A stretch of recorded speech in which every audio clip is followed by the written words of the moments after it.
Hello, আসসালামু আলাইকুম guys. আপনারা সবাই কেমন আছেন? আশা করি সবাই ভালো আছেন। তো আমি আজকে রান্না করব গরুর মাংসের বিরিয়ানি। তো এই তো আমি প্রথমে তেল দিয়েছি। তো এখানে আমি পেঁয়াজটিকে ভালো করে ভেজে নেব। তো বাদামি করে নেব পেঁয়াজ।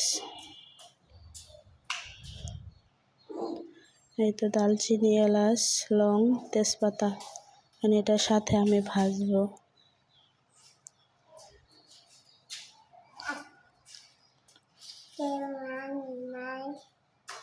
তো এই তো দেখেন আমার ভাজা প্রায় হয়ে গেছে।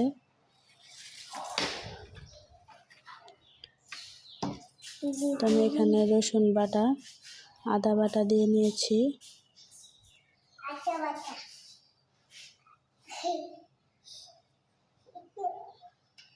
তো আমি এখানে পানি দিয়ে ভালো করে একটু কষিয়ে নেব। একটু পানি দিয়ে ভালোভাবে কষিলে তো এই তো আমি জিরা ফাঁকি দিয়ে দিয়েছি, লবণ, বিরিয়ানি মশলা তো দিয়ে এটাকে আমি ভালো করে কষিয়ে নেব। তো এই তো দেখেন আমার কালারটা কত সুন্দর আসছে।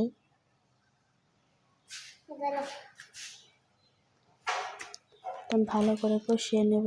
তো আমার কষানো হয়ে গেছে, নিচে লেগে যাচ্ছে। তো এখন আমি গরু মাংস দিয়ে দিব, আগে কেটে পানি ঝরিয়ে রেখে দিয়েছিলাম। তো এটাকে আমি ভালো করে কষিয়ে নেব।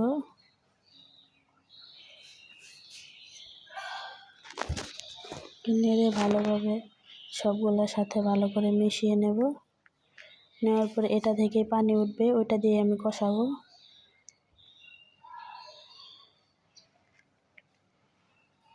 গরুর মাংস থেকে যতই পানি ঝরান না কেন তারপরেও পানি বের হবেই। তো এই তো দেখেন আমার কষানো প্রায় হয়ে গেছে।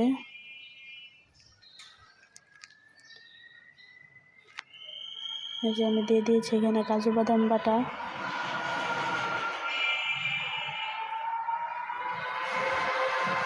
তো এটা আমি ভালো করে মিশিয়ে নেব। তো এখন আমি দিয়ে দিব একটু সস। তো এটা আমি সস দিয়ে নিচ্ছি।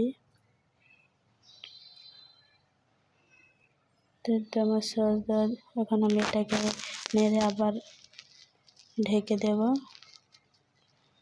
তো এই তো দেখেন আমার বিরিয়ানির কালারটা কত সুন্দর আসছে।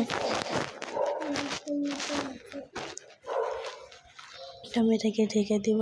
তো আবার দেখি ভালো করে কষানো হয়ে গেছে প্রায়। তো আমি এটাকে ভালো করে কষিয়ে নেব।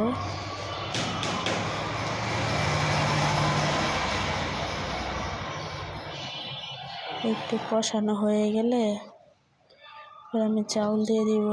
তো এই তো আমার কষানো প্রায় শেষ।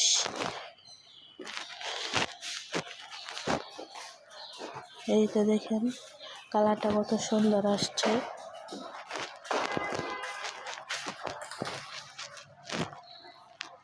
এই তো আমার কষানো শেষ, নিচে লেগে যাচ্ছে। আমি এবারে যে চাউল ধুয়ে ঝরান দিয়ে রেখেছিলাম, তো এই চাউলটা দিয়ে আমি এখন আরেকটু ভালোভাবে কষাবো। কষানোর পর আমি ফুটন্ত পানি এখানে অ্যাড করব।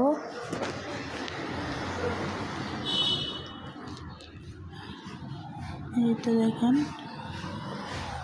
আরেকটু ভালোভাবে কষিয়ে দেব।